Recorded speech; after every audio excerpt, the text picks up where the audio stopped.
Good morning, class. Welcome to our first class. And today, what I want to do is provide the framework for how we will learn the semester. What are we learning? How are we learning? Why are we learning? All right, so this is a class of ideas. So it's really important for you to pay attention and understand how these ideas connect with each other. If I'm not being clear, ask me a question.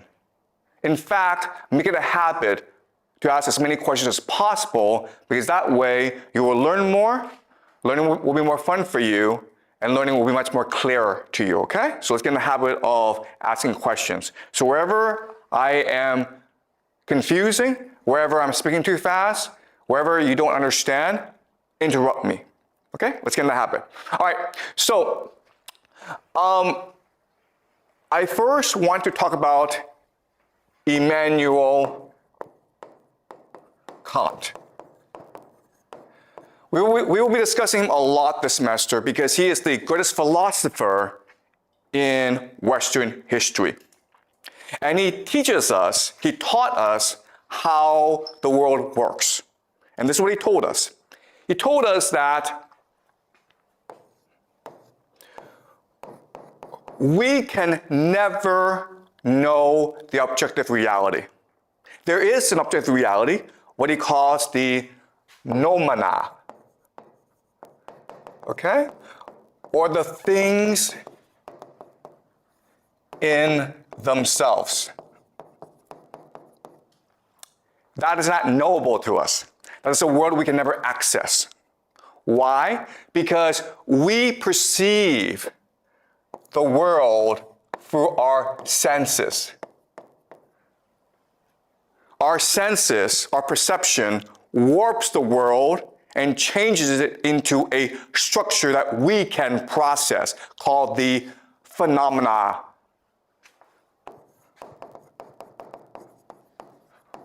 Which are the things that appear to us. Okay, so the example is time and space. Time and space do not exist outside of us. Time and space do not exist in reality. But for us to understand reality, we need to add in time and space. Okay, that's the example. All right? So, how the world works is we perceive the world, we perceive the noumena, and turn it into the phenomena for us to process. In other words, and this is really important, reality is what we imagine it to be. There is no objective reality. Reality is what we imagine it to be. Life is a constant process, a constant act of imagination. All right? That's Immanuel Kant. That's the first idea I want you to understand. So what I want to do in this class this semester is train you or teach you or inspire you to augment your imagination so that you see the world much more clearly. This class is not about what to think, it's about how to think. All right.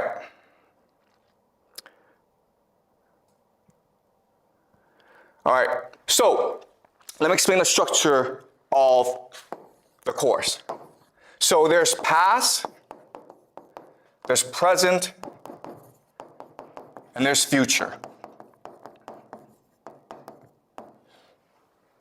We'll be looking at all three this semester, the past, the present, and the future. We will be analyzing all three in order to construct a more objective reality for ourselves.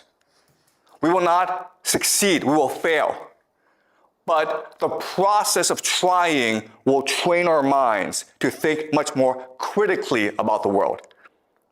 So, let me explain how. In the present, we have geopolitics. We'll be studying geopolitics. For example, why is there war in Ukraine? Why is there war in the Middle East? what will happen. We'll be studying geopolitics. And we'll try to understand why this is happening. We'll try to formulate an analytical model of geopolitics. Okay, an analytical model. We will then use this analytical model to make predictions about the future. Why do we do this? Because these predictions will tell us if our analytical model is correct or not. Okay, does that make sense? It's no different from artificial intelligence. How do you know if your artificial intelligence, the model is correct or not? Well, you test it against reality.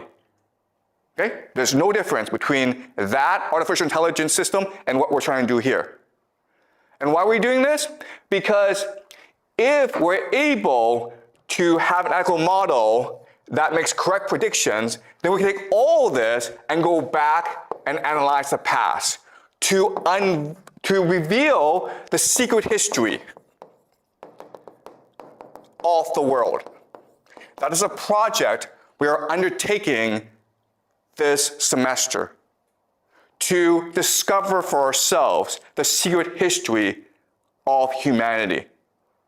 Because you may not know this, but all the history that you learn in school, all that history that you think you know, it is false.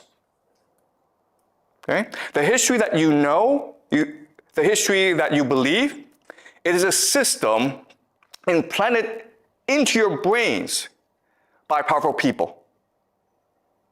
Okay? So the real question that we're looking at this semester is really, how does power work?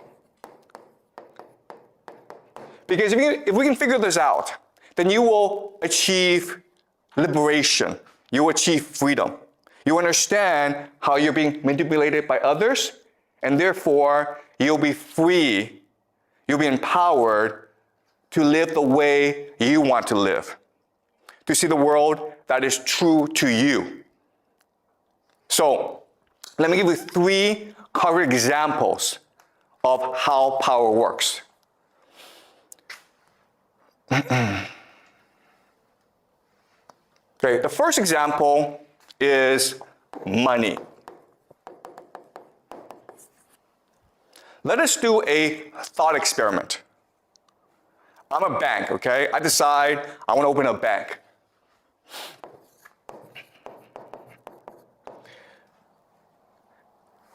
And now you're allowed to put money in the bank, okay? So all of you get together and you put $5 million in the bank. Not $5 million. Now, why do you put $5 million into my bank? Because I promise you 1% interest, right? 1% interest. That's a really good deal. But now, because I owe you some money, right? I owe you 1% interest. I now need to go make money for myself. So I have a friend who's building a restaurant, and he says, I need $5 million to build a restaurant. And after a year, I will pay you back 10% interest. Okay? 10% interest. And so I make a 9% profit, and I can use that to pay my employees, to pay myself a salary, to build a new building, okay? So now I want you to think about this. I'm the bank, I got $5 million in deposit money, then I gave out a $5 million loan. Today, how much money is in the bank? Countless. How much money now do I have? I got $5 million from you guys, then I gave it out to someone else, right? So how much money is in the bank right now? Zero is zero, right? It should be zero. Logically, the answer is zero. In fact, zero is the answer that you are taught in economics. It's what you are taught, yeah? Zero is not the answer that we taught in economics. Okay. You cannot loan all the money that you have. Like, for example, if they will have a limit like 25%, I don't know. Okay. Maybe 10%, so you can only loan like 4 million pounds. Okay, really good point, okay, yes. Okay, so that's really good. So in economics, you learn about the idea of the fractional reserve system. Okay, what's fractional reserve? As you say, you must leave behind a certain amount of money. It could be 7%, it could be 10%, it depends on the country, okay? Let's say 10%. So theoretically, I can actually lend out $5 million. I can only lend out $4.5 million. Okay? You're right, okay? That's law as well. Okay? Actually, okay, let's say I lend out $4.5 million, okay? Now how much money do I have in the bank? Yeah, $500,000, right? Okay, so again, this is what you're taught in economics. This is what makes logical sense, right? The correct answer, what actually happens in real life, is you now have $9.5 million. Okay, that is the correct answer. This makes no sense, right? But it happens in reality. And how do we know? Because over the past 20 years, Chinese banks, like the Bank of China, the Bank of Industry and Commerce, the Agricultural Bank of China, if you Google these banks, what you will see is, these past 20 years, these banks have become the largest in the world. How did that happen? Was it because Chinese people got rich and put all the money in the bank? No, that's not what happened. What happened, guys? Supported by the country, the government. Okay, what happened was these banks start to lend money out to corporations, to government, to people, to build skyscrapers, to build roads. In other words, the banks started to create money out of nothing in order to finance China's infrastructure projects. And that's what banks are allowed to do. They're allowed to print money, create money out of nothing. Okay, does that make sense? Now the question then is, wait a minute here. That's kind of absurd. How this system come into being? How is it created? Okay, well actually, there's a very easy explanation for where we got the system from. All right, so let me explain the history and the origin of the system. So in the beginning, it was merchants who engaged in finance, because merchants needed money in order to facilitate trade. Okay? And some merchants became extremely wealthy. And when they became very wealthy, they started banks in order to support trade and other merchants. Okay, so these banks traded in gold because that was the primary source and supply of money back then. Okay, so what happened is you would come and you would put your money, your gold, in the bank for safekeeping. And the bank would give you a contract, right? A contract is just saying, thank you for giving me your gold. I promise to give back your gold at any time that you want it. And this is what we call a receipt, right? And this would allow for better and easier trade. Because now I can take this contract and I can go to England, okay? Maybe I'm based in Italy. But now I can go to England and say, listen, I need to buy cotton or bananas from you. And the person is like, well, what are you gonna give me? I'm gonna give you gold, right? So I take the receipt and I give it to you, right?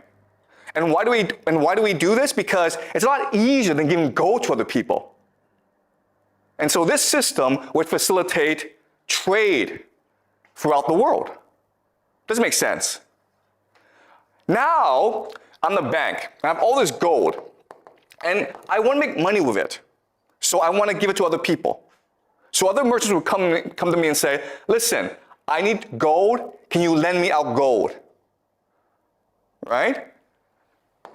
But I say to him, yeah, but if I give you out the gold, you have a security issue. It's inconvenient for you. So why don't I give you a receipt, a contract instead? Does that make sense? Because all I need is a contract, all I need is a receipt in order to go and do trade elsewhere. Right? So by doing this, what I've done is I've doubled the gold in my bank, right? I've created money out of nothing. So the gold is still 5 million. That hasn't changed, but the receipt is now 5 million plus 5 million. So theoretically, I now have 10 million in the bank. All right? So that's how money and finance works. Now, there's a problem with this system. What's the problem with this system? What do you mean?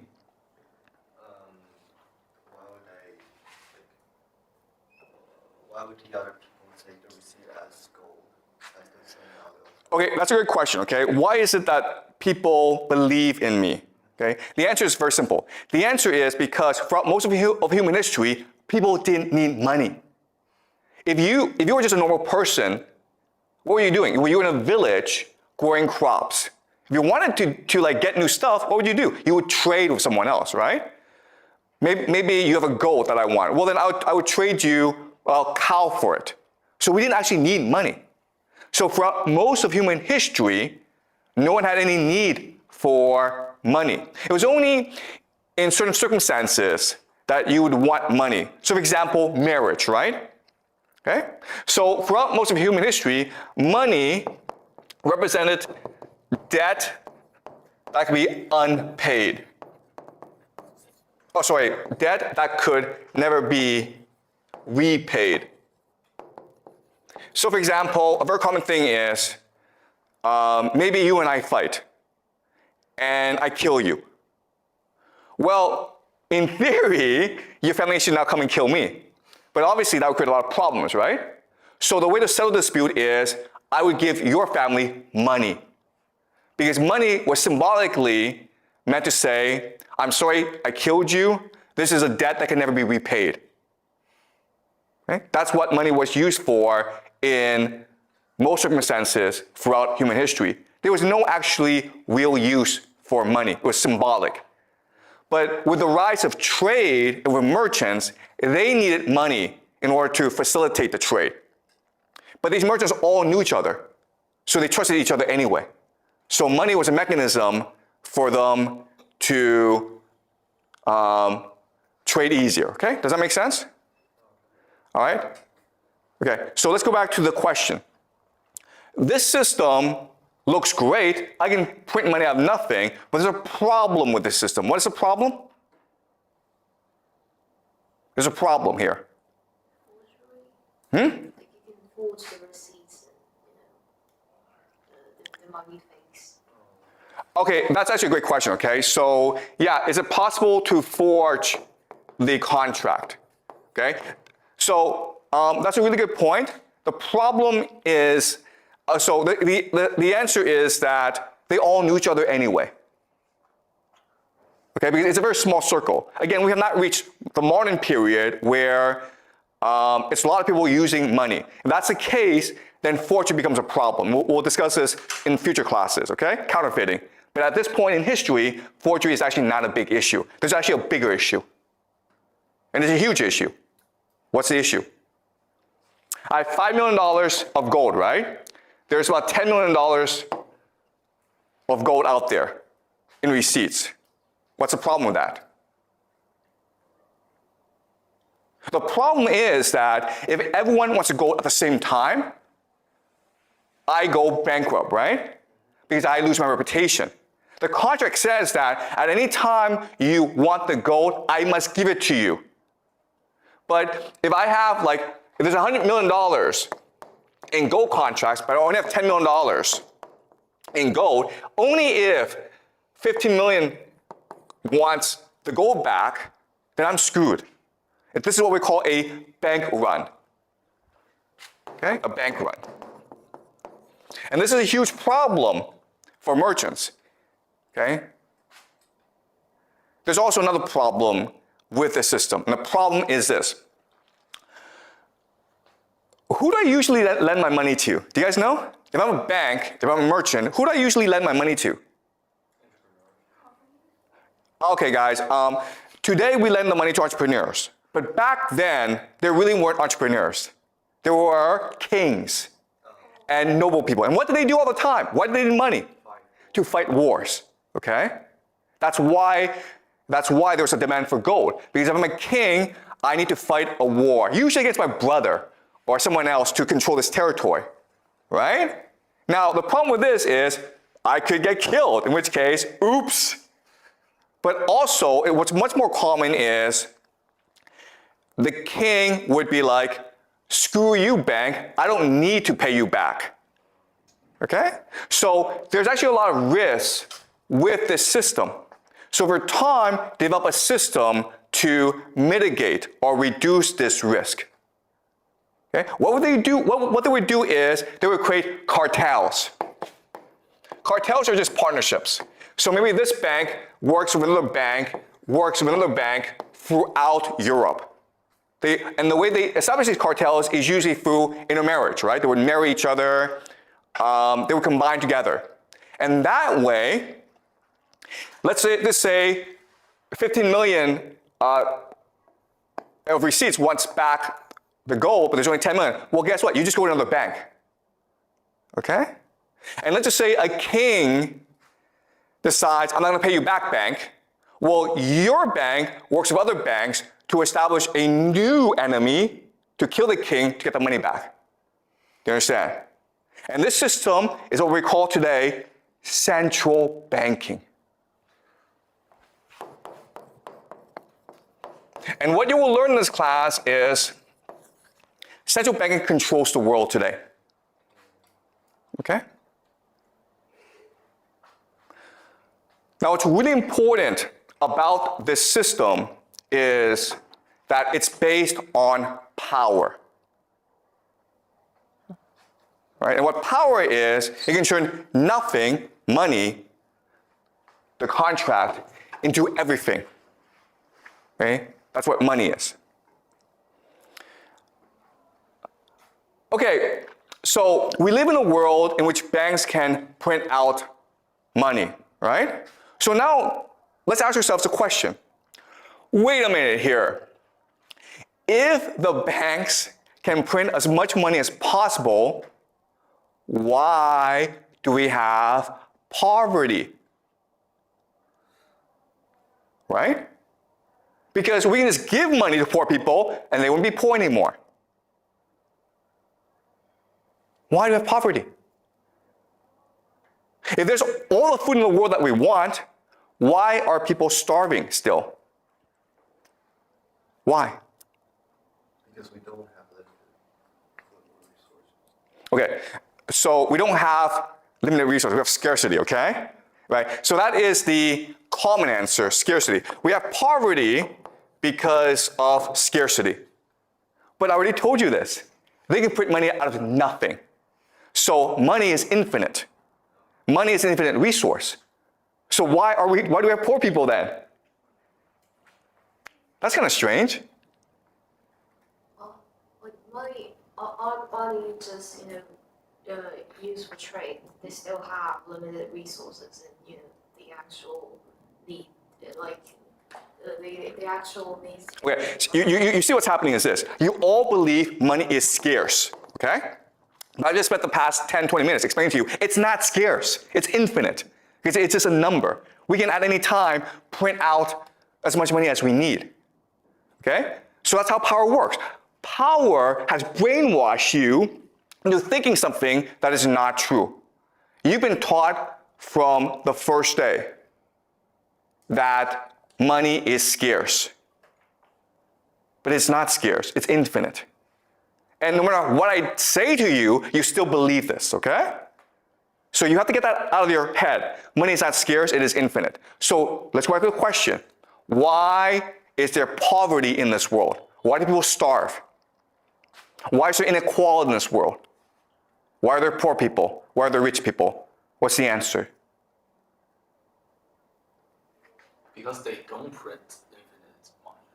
Okay, because it's scarce. So guys, this is amazing, okay? You guys can't get out of your head. You think money is scarce. You think it is not possible to print infinite money, when I already told you it is possible to print infinite money because they do this all the time. Yeah? The one who has the power don't want everyone to share the same.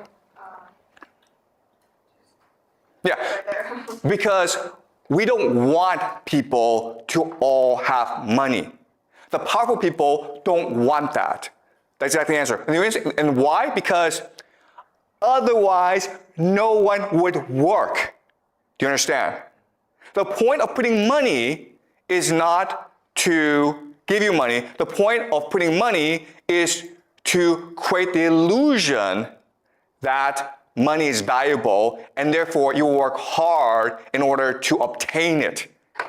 But in order for me to make you want to get money, I need to create artificial misery. Do you understand? Right? If there weren't poor people, you wouldn't want to be rich. It's only because you see people suffer that you would want to go make money for yourself. What do your parents tell you? Your parents tell you, work hard in school, make a lot of money. Otherwise, you're going to end up like a poor person. Right? Well, guess what? If there are no poor people, your parents couldn't say that to you. And you wouldn't want to work hard in school. Right? That's why we have poverty. Because poverty creates the illusion that money is valuable.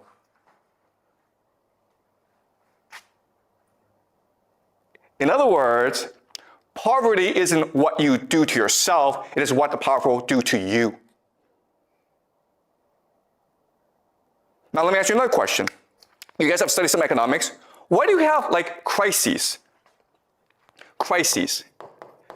For example, there's a stock market crash. Or for example, the economy goes down and people lose their jobs. Why do you have crises? I don't know. Exactly. You're not taught this in economics class. That's kind of weird, right? The point of crises is to destroy money. Why do we need to destroy money? Because if there's too much money in the system, people don't have to work. So you have to destroy this money in order to make people feel money is scarce. Okay, does that make sense? So why do we have wars? Right? Why are there wars in the world then? Because they're fighting over scarce resources, right? I already told you, scarcity is a lie. The real reason is war is meant to destroy wealth in order to make you think money is valuable. Do you understand? You guys play World of Warcraft or these games, right? Guess what, guys? World of Warcraft in our world, there's absolutely no difference. You just run around pointlessly working hard to obtain credits in order to buy stuff. If credits just flew out of the sky, because they could do that, right? They could actually program the engine to just print money out of nothing. You wouldn't do nothing every day. You wouldn't play the game. Okay? It's only because you believe that there's scarcity in the world and that you must work hard to obtain wealth that you do any work. Do you understand this? Okay? So this world that we live in, it's a complete illusion created by central banking in order to make us work as hard as possible. Because the real value is not money. The real value is the work we do. Okay, does that make sense, guys? All right, yeah? You said scarcity is an illusion, right? But I understand that money can be printed infinitely, but resources such as food and land, they are technically unlimited. So scarcity still exists in other resources. Okay, that's a great question, okay? So the question is, isn't food scarce? Because food is a finite resource, right? Do yourself a favor, okay? Go to the garbage dump somewhere, anywhere in Beijing, and see the amount of food that is wasted every single day. If food was scarce, Why do we have food waste? Okay, so if you just do the mathematics, what you will discover is there's enough food to feed everyone. Okay? There doesn't have to be hunger and starvation. It's an artificial crisis. Okay, does that make sense? So you're right in that, yeah, the food's not infinite, but it's abundant. There's a lot of it, enough to feed people. Okay? How about land? On the land, oil resources, the reason they go to war before. Okay, all right, so again, you guys are stuck in the scarcity mindset. And it's very convincing. So let's move on, okay? So this is something that we'll go back to later on, okay? Because I cannot convince you today, this morning, that everything you believed about the world and about yourself is wrong. Okay, you're still stuck there, like, okay, there's scarcity. And you're right, there's scarcity, but we also live in a world of abundance. Okay? And a lot of things that you believe are just misconceptions about the world. Okay, so we'll go back there, okay, later on. All right, so let's move on. Okay, so we've done money now, right? Now let's do another question. Let's do a question of happiness.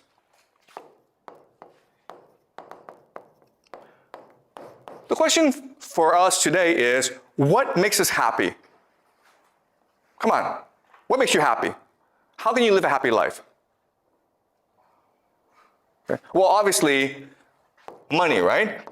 If you have a lot of money, that's gonna make you happy. What else? Power. Exactly, power, right? Sure. Power. Excuse me? Freedom. Okay, good. Freedom. Yeah. What else? Relationships?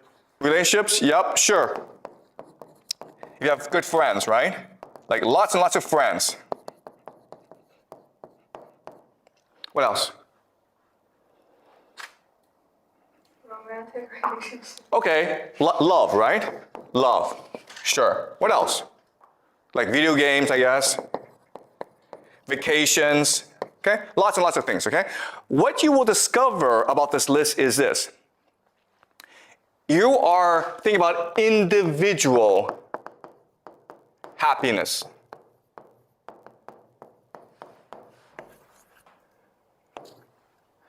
And this is actually unique in human history. If you were to go back in time to 500 years ago, and you ask people, how can you be happy? They would focus more on collective happiness. In other words, if your community were not happy, you cannot be happy. So the very idea of the individual is new in human history. Before, we understood that if you want to live a happy life, you need to take care of your family. You need to take care of your community.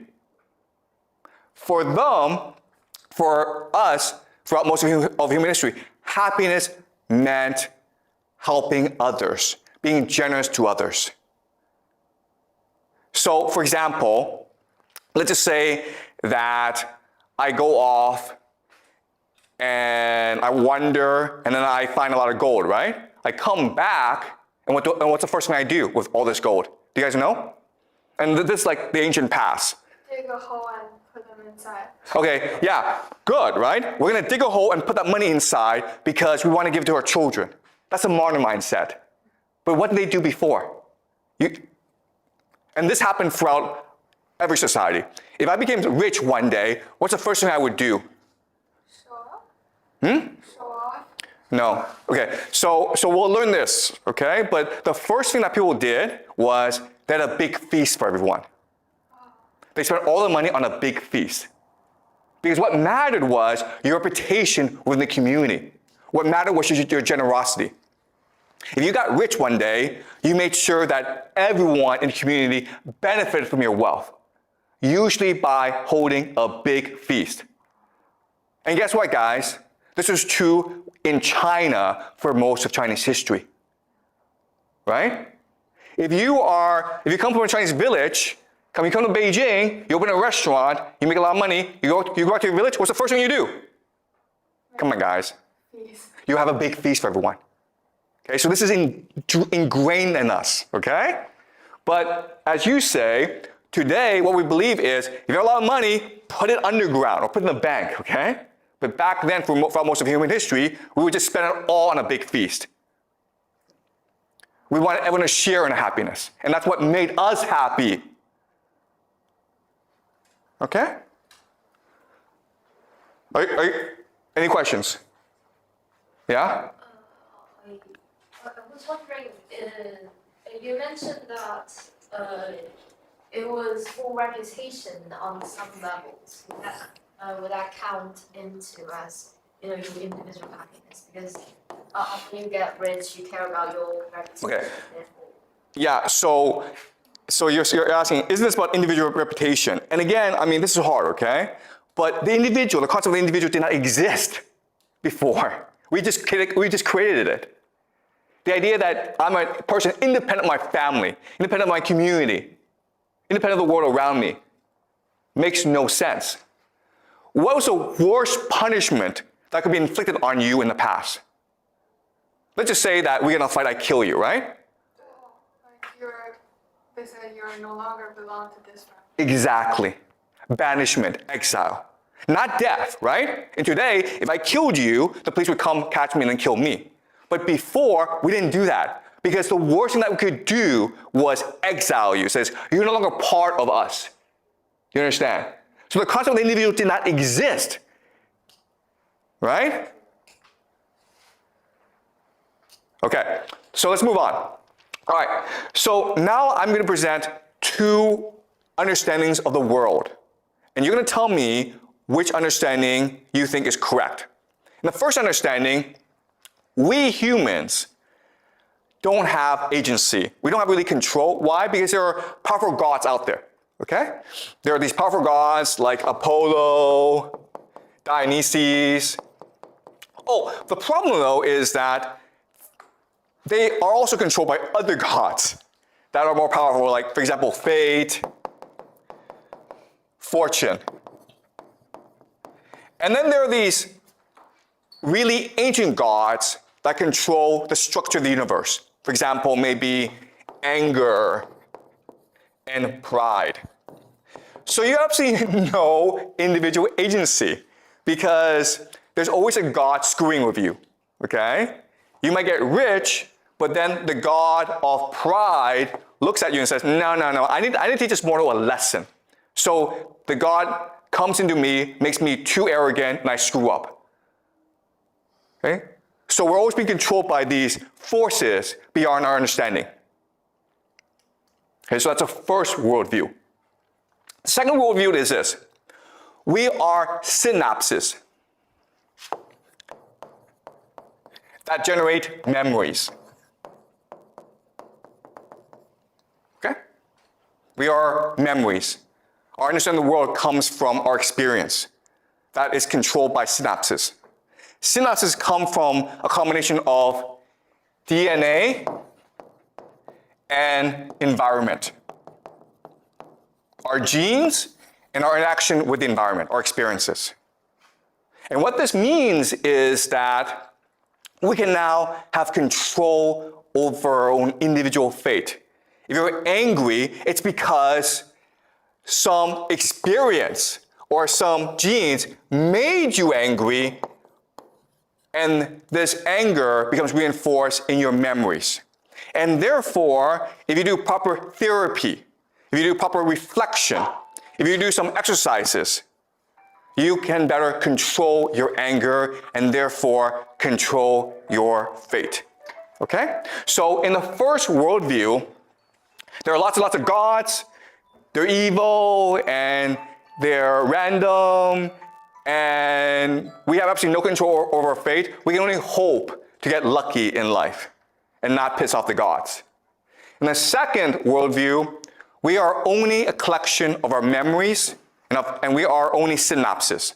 So if we're able to manipulate the memories and the synapses in a proper way, we can be free of all problems. We can be free of anger. We can be free of depression. We can be free of misery. All right? Let me ask you this question. which worldview is a more accurate reflection of reality? Second one. Obviously the second one, right? Because this is neuroscience, science, or psychology or psychiatry. This is what you've been taught in school. This is what you all believe. Our entire society is structured around this very idea. And what you will learn in this class is it is completely wrong. It is the first one that is more accurate reflection of reality. The first one gives you more information, gives you a more accurate assessment of how the world really works. Okay? So now let me ask you this question. If the first worldview, and this is what we call polytheism, and polytheism for most of human history was the dominant religion, okay? Now we live in a world where the religion is science. Science is basically religion. So, why did we make this transition? What's the benefit? If you're a powerful person, why would you prefer the second one as opposed to the first one? Why? What's the benefits to powerful people? What does power want to believe the second one, but not the first one? They can blame your own failure for your own fault. Yeah, okay. So the idea of individual responsibility. Okay? So then there's more control. Okay? It's easier to control people in the system. Right? That's the first benefit. What's the second benefit? The second benefit is you will work harder, right? Because in the first system, you're like, you know what? I don't need to go make a lot of money because if I make a lot of money, the gods will punish me and make me proud. So I'm just gonna like enjoy life and take it easy. All right? So in the second system, no, I have control over my own life. So I need to work hard. Okay, so and again, the entire point of the system is to make you work as hard as possible, because when you work hard, that generates real wealth for the powerful people. Money does nothing, okay? Money just incentivizes you to work hard. So this exists in order to make you work harder. And there's one more benefit, or there's more benefits, but what's another benefit? Okay, the other benefit is this. Powerlessness. It makes you powerless. Why? This system is designed to make you absolutely powerless. Why? You can't control anything. Why? Everything is controlled by gods and fate. No. You see again, this is how you're brainwashed. You believe one makes you powerless, but that's not correct. Two makes you powerless. Why? What's the difference between 1 and 2? Why is it in number 2 you are powerless? You're playing in the game that who has the power wants you to. Okay, so the problem with number 2 is you are incapable of collective action. Because you think all the source of your problems is the individual in you and not society. But number 1, you are capable of collective action. And the only way to change the world is through collective action. Does that make sense? This is a really important point. 2 is designed to make you think the source of all your problems is within you. So you should ignore what other people do and think. It doesn't matter to you. And therefore, you're incapable of identifying with other people. You're not capable of collective action. If you're not capable of collective action and you feel really miserable, what you will do is play video games or watch porn all day. Okay? And that's what's happening in society today. Yeah? But in number 2, like from experience, we would know that you should listen to the others' advice, or you should take others' perspectives and not just. So in number 2, who has authority? Who do you listen to? You listen to scientists, right? Scientists. Because the system was created by scientists to trick you. Okay? This system you think, oh, it's science. Therefore, it must be real. Guys, let me give you a piece of advice, okay? If you're ever feeling sad and you are depressed, what should you do? What should you do? What have you been taught to do? If you feel sad, you're depressed, what should you do? Walk around. Okay, yeah, the correct answer is walk around, but that's not what you've been taught, right? What have you been taught to do? Okay, telling your friend, to your parent, that's actually really good, right? So walking around, exercising, resting, talking to a friend about your problem, that's all really good. But what have you been taught to do in school? Really? If you are feeling really, really sad, what should you do? You should go talk to a psychiatrist, right? You should talk to a psychologist. And what will he do? What will he or she do? Okay, well, I'm gonna give you a piece of advice, okay? And you can test it out for yourself. But if you're feeling sad and you are feeling depressed and you feel you have to talk to a psychiatrist and you do so, I will make you a bet that the psychiatrist will make it a lot worse. You will feel worse after talking to a psychiatrist. Okay? And the reason why is the system is not designed to cure you of any problems. The system is to make you dependent on authority. You know that if you feel sad, well, you know what? Just go for a walk, talk to a friend, you'll feel better over time.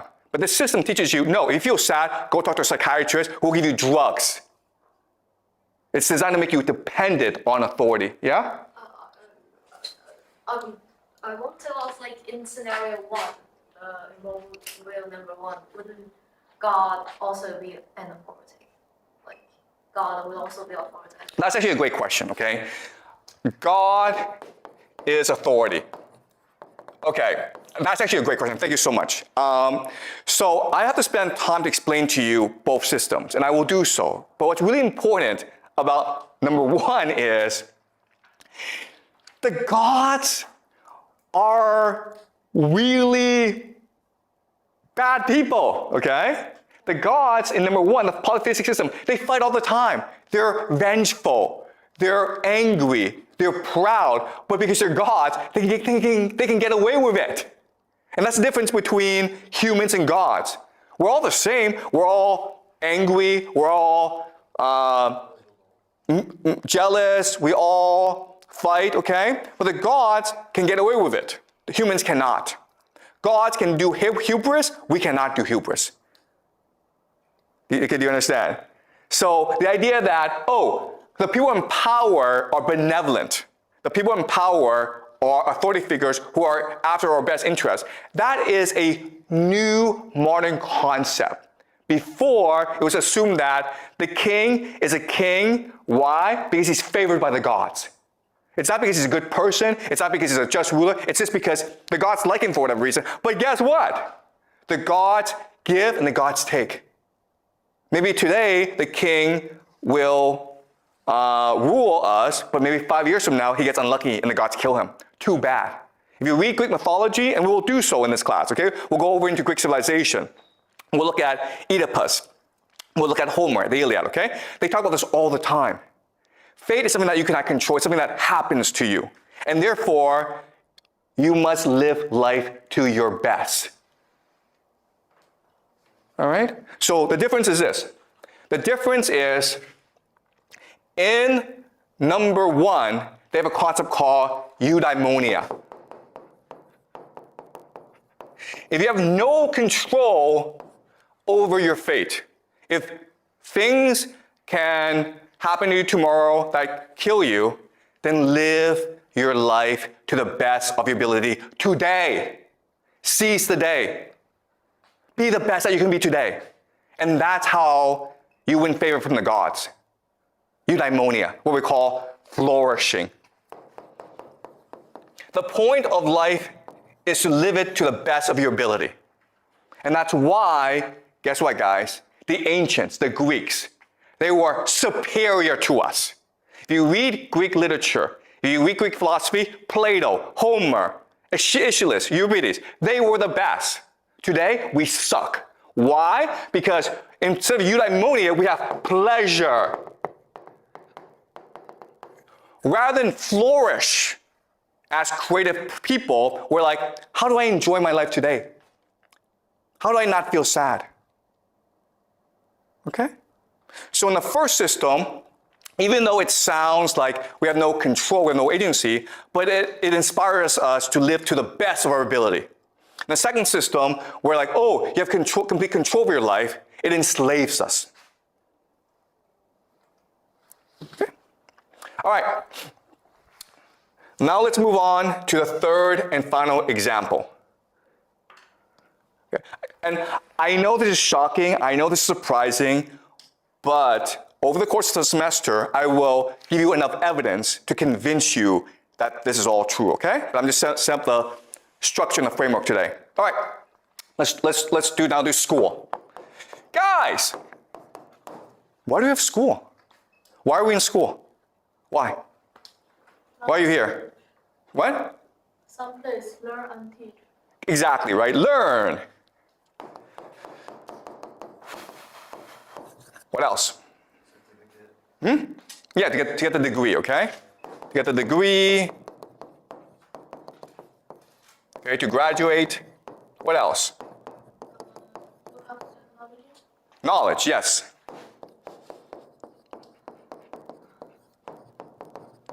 Yeah. The power, chance to brainwash the students. Excuse me? I feel like give the power a chance to brainwash us. Brainwashing. Okay, guess what, guys? The correct answer is brainwashing. Everything else is a lie. Okay. All right. What do you do in school? You come to class, you listen to a lecture, you read books, right? And then you have to do a test, and you have to write a paper. And then the teacher gives you a grade. That's how you learn, right? Let me ask you this question then. Throughout most of human history, how did we learn? If you want to become a doctor, what did you do? To be a good, to be best I want. The answer is experience. Do it. Right? Let me ask you this question.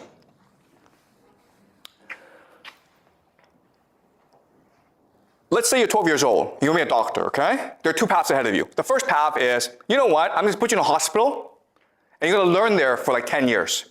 Someone's going to mentor you. You're going to be that person's apprentice. Maybe the first year, all you do is like wash the floor, okay? But you're going to observe the doctor.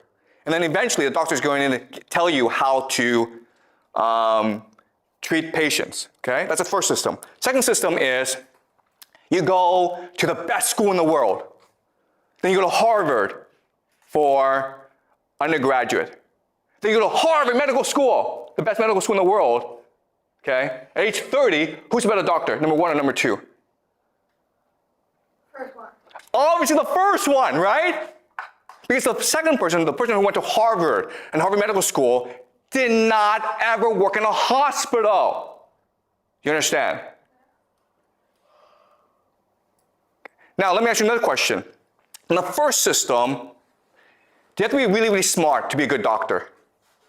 No. You don't, actually. Practice. Anyone can be a doctor in the first system. Anyone. We human beings are all born with the capacity to learn anything if you wanted to learn it, right? If you want to be an engineer, if you want to be a lawyer, if you want to be a doctor, if you want to be a scientist, you want to be anything, okay? Just go find a mentor who can teach you how to do so. And I guarantee you that you will learn how to do it well. And anyone can do this. But instead, we have a system in which we tell students, you're smart, you're stupid. Smart students go to good schools and good universities, and they get good jobs.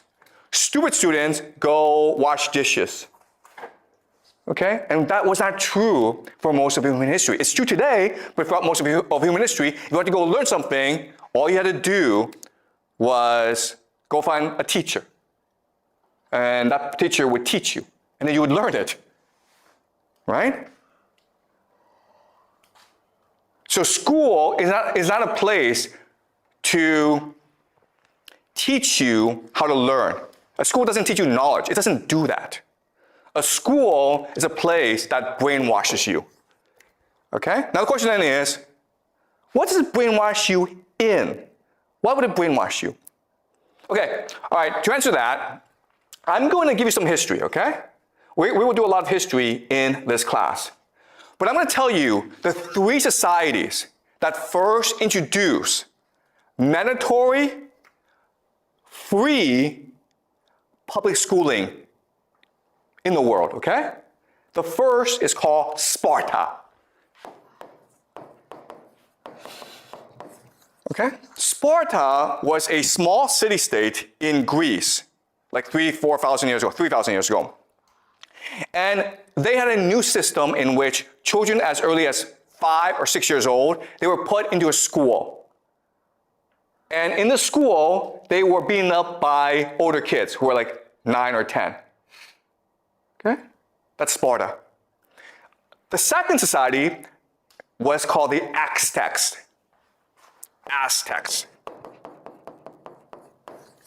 And they also provided free compulsory education to all its children. Really good, right? And the third society is called Prussia. And actually, Prussia is a system that everyone uses today. Do you guys know any history? Okay? What is common about all 3 societies? Sparta, Aztecs, and Prussia.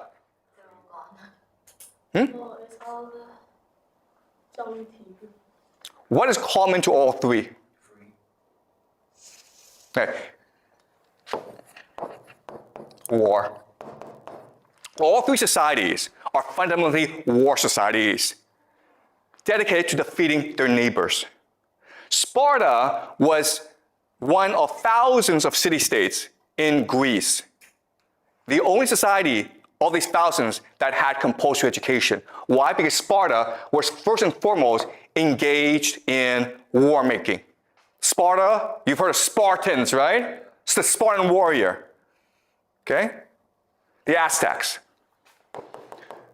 were the greatest war society in Central America before the arrival of the Europeans. They defeated everyone. They were engaged in war. They also did a lot of human sacrifice as well. Okay, we learn about the Aztecs later on. Prussia, the Prussians, the greatest military in Europe for centuries. They were engaged in war making as well. Okay, do you understand this? Why we have schools is because schools are really good at preparing people for war. Why?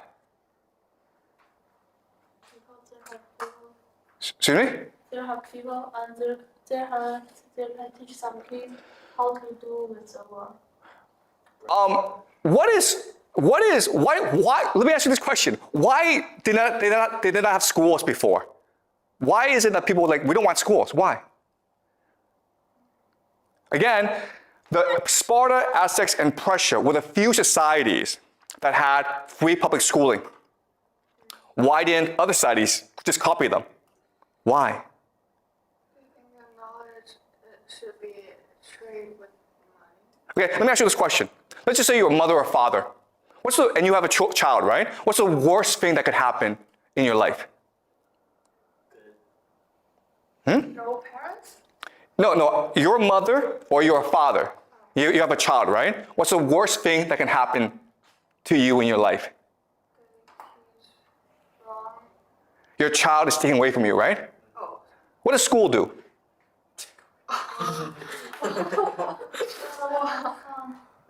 School is designed to take your child away from you. Okay? Let me ask you this question.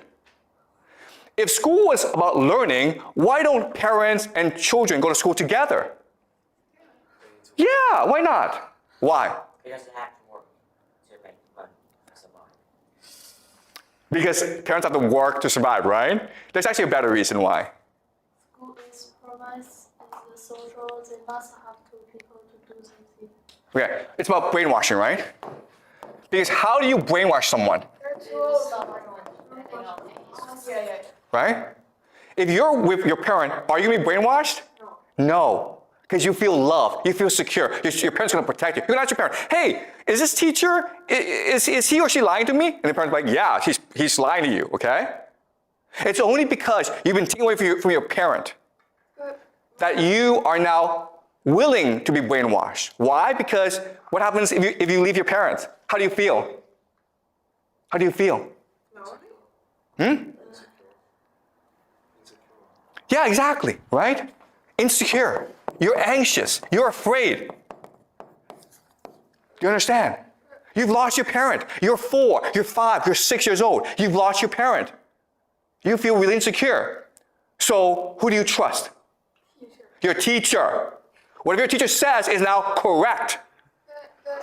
One of our parents is also brainwashed, like, because they went to school before when they were small. Yeah, okay, that's a great point, okay? Aren't our parents brainwashed as well?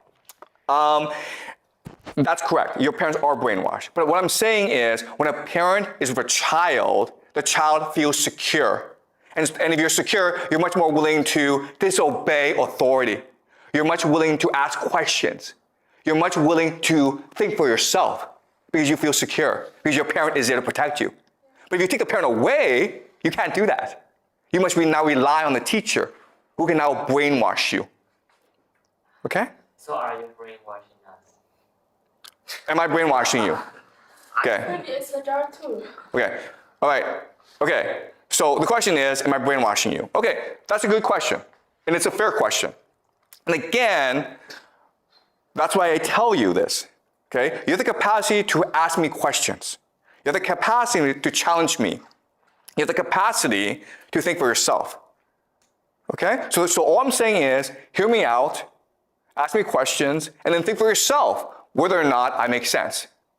Because the difference between my class and other classes is like, I don't test you, right? I don't give you grades. It's a pass-fail class. You can actually choose to say, you know what, this is nonsense, I don't want to listen anymore. I can't stop you. Okay? But in school, guess what happens if you don't come to school? Your parents get arrested. All right? Do you understand? That's the difference.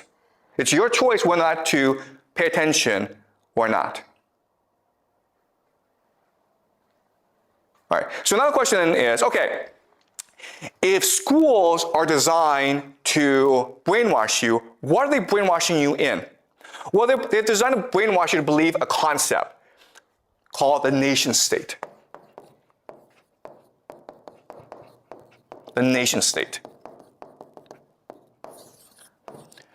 The schools are designed to brainwash you to think the nation state exists. It is a person, Mother China.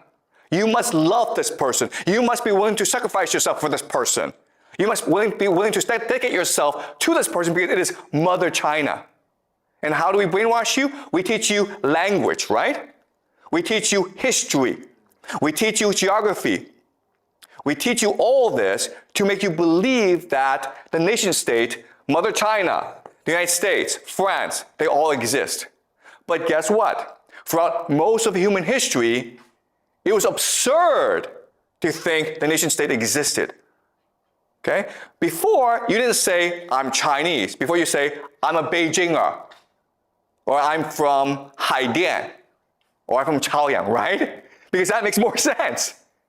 You're from a place where you know the people.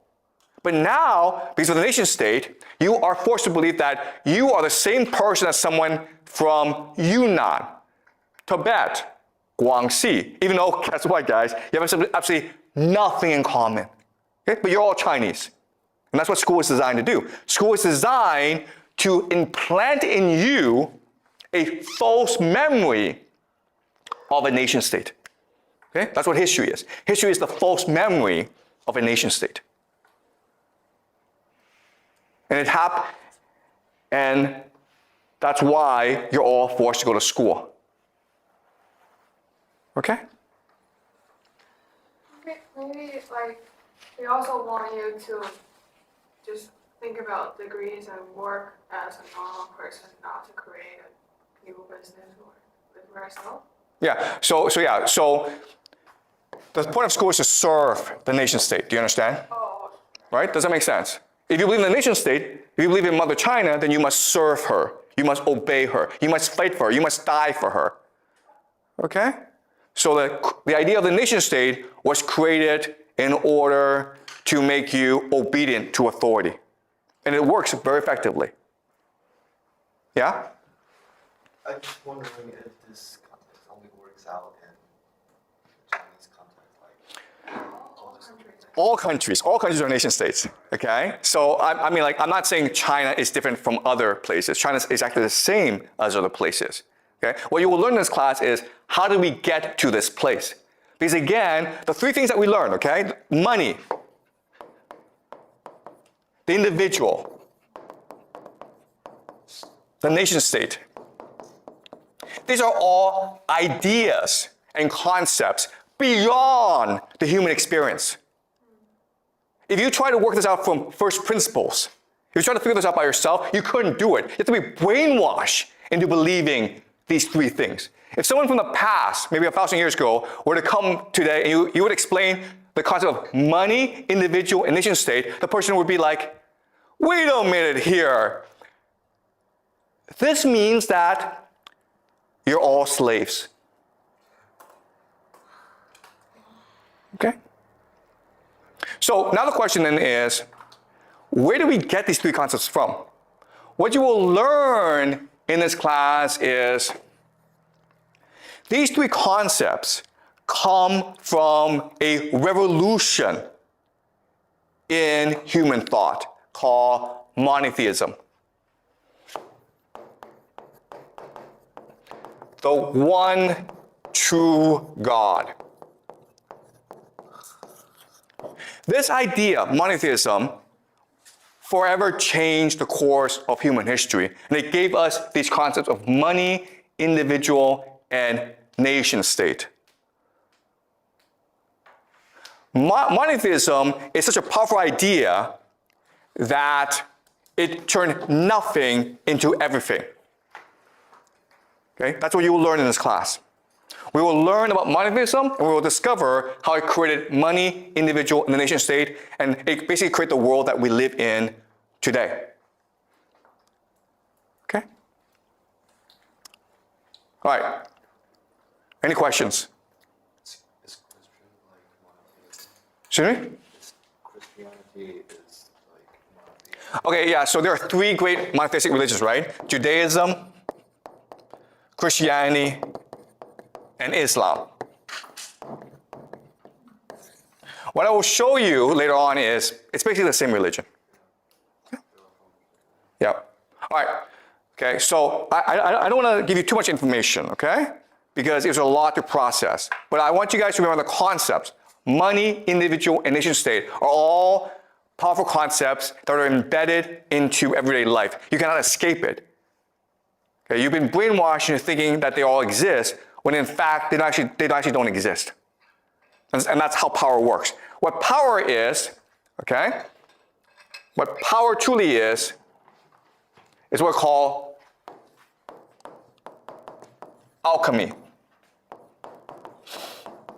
Alchemy, throughout human history, was the pursuit of turning lead into gold.